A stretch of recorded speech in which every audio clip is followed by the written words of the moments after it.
Okay, folks, so we want to look at now a system of differential equations where we have complex eigenvalues and complex eigenvectors, and we'll see what the solutions look like for these.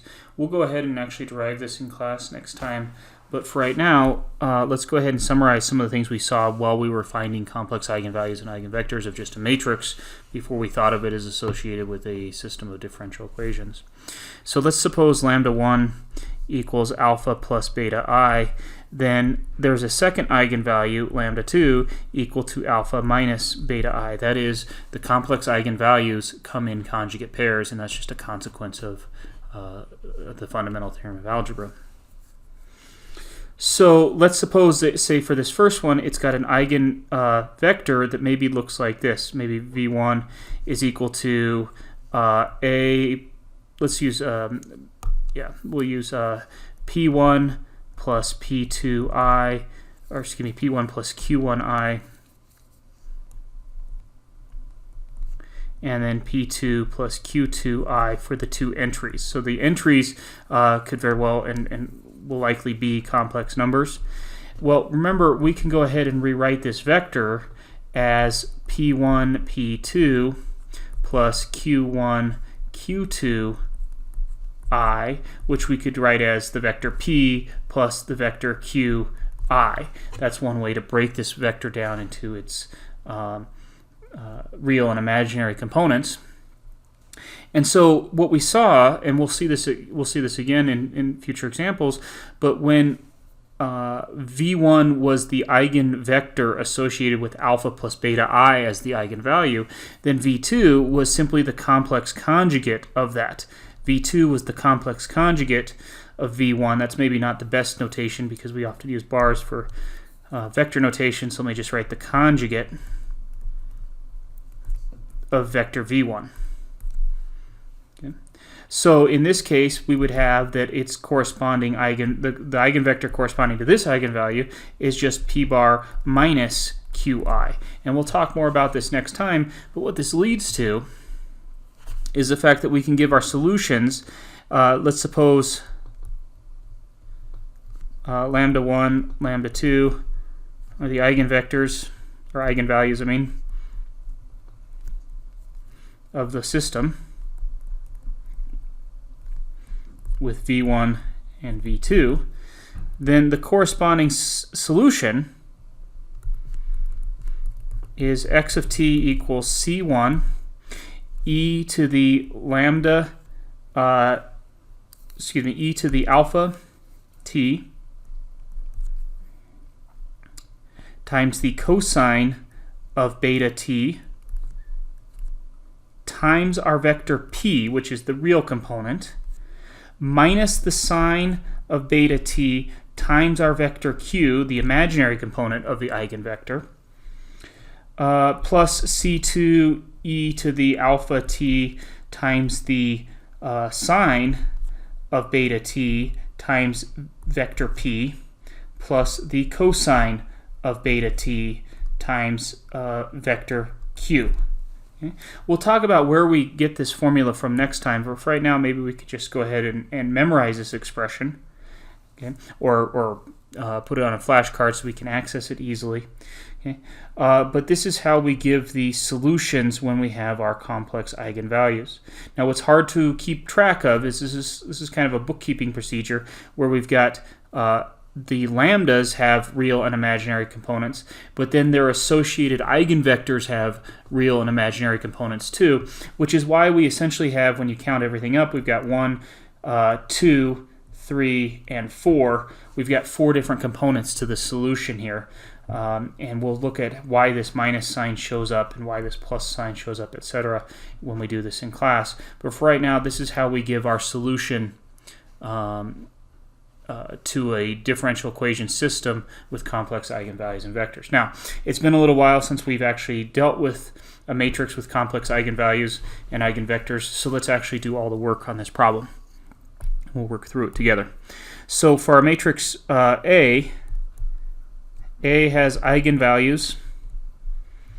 Where do we get those from? From solving the determinant of A minus lambda I equals 0. And so let's go ahead and find them. So let's see here. We'd have -1, 2, -1, -3, minus our lambda I, 1, 0, 0, 1, and we'll be taking the determinant of that. Well, that's equal to minus 1 minus lambda, 2 minus 1 minus 3 minus lambda. And we compute the determinant of this 2 by 2 using the AD minus BC method. So we get lambda squared.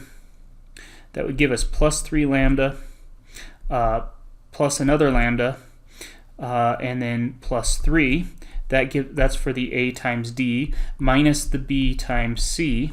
And if we clean this all up, we get lambda squared plus 4 lambda plus 5. And setting that characteristic equation, or that characteristic polynomial, equal to 0, we find the complex roots of this. So let's see here, solving by completing the square, we've got lambda squared plus 4 lambda equals minus 5, or lambda squared plus 4 lambda, taking half that linear coefficient and squaring it and adding it to both sides in the method of completing the square. We end up with this expression, and so that factors on the left by the method of completing the square. So we get lambda plus 2 quantity squared is equal to, and on the right hand side we get -1, and we see, yep, because we've got a -1 here, we will have complex eigenvalues. And so solving for lambda, we get lambda equals -2 plus or minus the square root of 1, which is 1, so plus or minus I. So lambda 1 equals -2 plus I, and lambda 2 equals -2 plus I.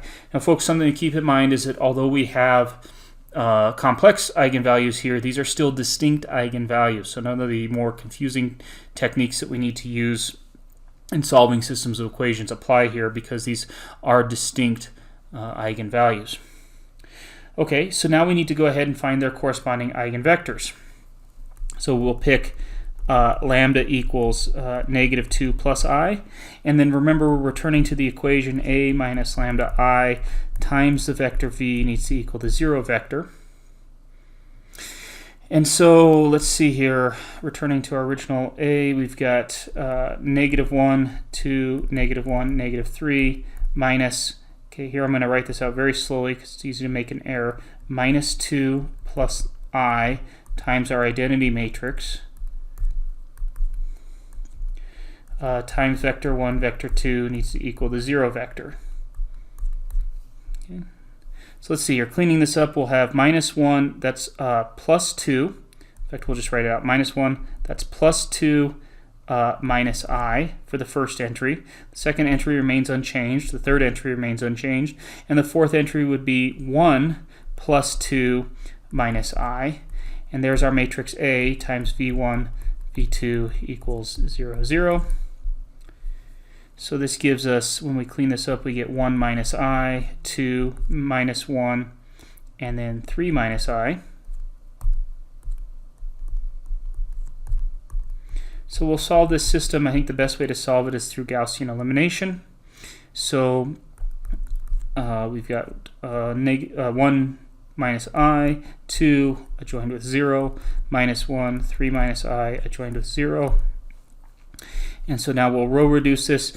Now remember, when we do the row reduction with the complex numbers, it's a little more difficult. What we're trying to do when we're trying to get a pivot 1 is, before we try to get a 1 in that pivot position, let's just focus on getting a real number in that pivot position.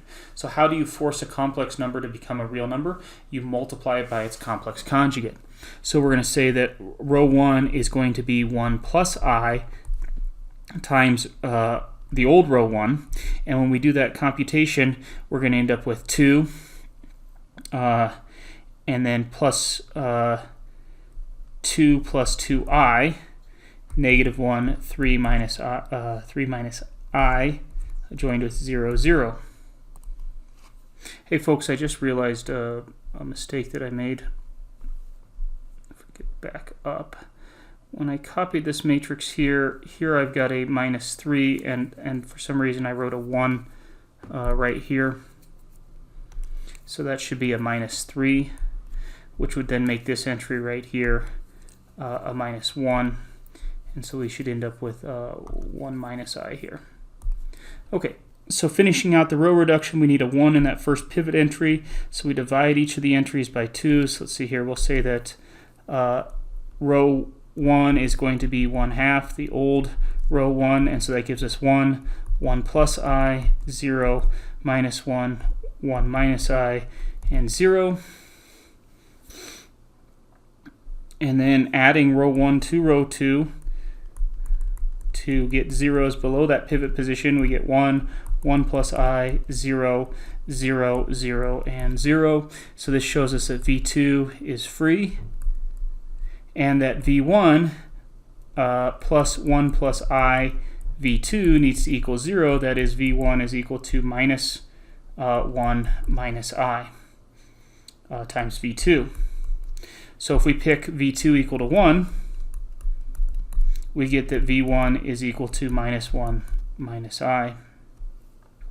And so we find that our this eigenvector for the associated eigenvalue is -1 minus I 1 for lambda equal to we've forgotten what there it is, minus 2 plus I for the eigenvalue.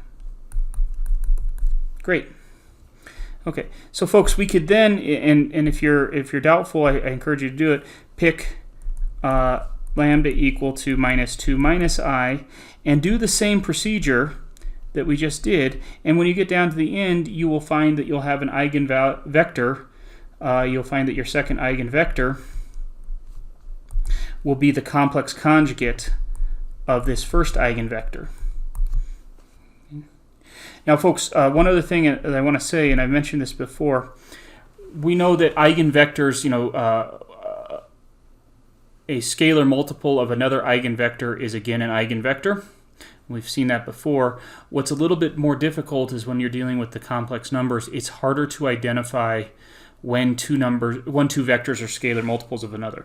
That is, in the real case, if I gave you 4 and 2, and you would know that that is just a scalar multiple of the vector, maybe the vector minus 1 minus 1/2. It's clear that those two are just multiples of one another.